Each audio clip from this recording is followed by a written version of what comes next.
The young generation will forever remember the unusual climate that has reigned for the past 3 years. Indeed, in most countries, life has been ruffled by a virus, forcing everyone to adapt.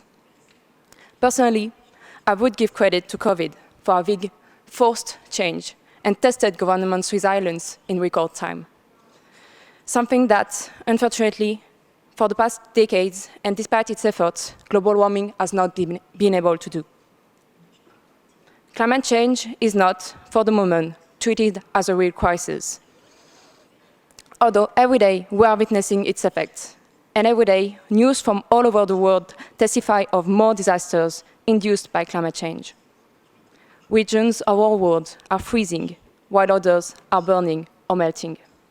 And keeping burying our heads in the sand will not stop global warming from eating us. We have been told change takes time. Yet, the past years have proved the opposite. It is not a matter of time. And now that we have overcome the COVID crisis, we must tackle the climate crisis if we want to survive. We have to seize the opportunity given by the end of COVID lifestyle to reinvent ourselves, instead of running back to our old habits. To evolve toward a brighter future, and that by accelerating the transition to a sustainable lifestyle, even if it requires significant efforts and a global mindset change. This global and major challenge requires a global mobilization. And I believe that this mobilization can only come from our generation. Because we are the children whose childhood was marked by recycling and parents screaming to turn off the light. We are the first generation that grew up learning climate change was a reality. And we also are the kids that grew up surrounded by the digital world, and therefore the first worldly linked generation. This ability to dialogue provides us with the capacity to raise awareness among all of us, and thus speak up with a global and united voice.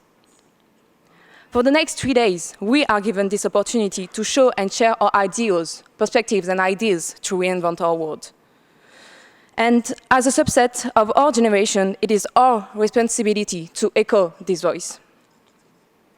To support our engagement, we choose, hand in hand with WMO experts, 14 issues to debate.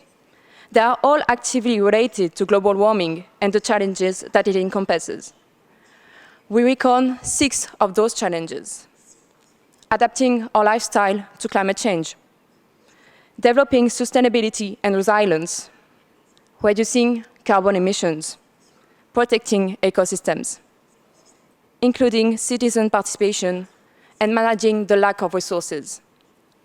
It's a complex problem that we decided to address today, and most of the time, solutions, although acknowledged as beneficial to the climate, are not implemented by the ones causing the worst effects on our planet, and that's because the world is run by money.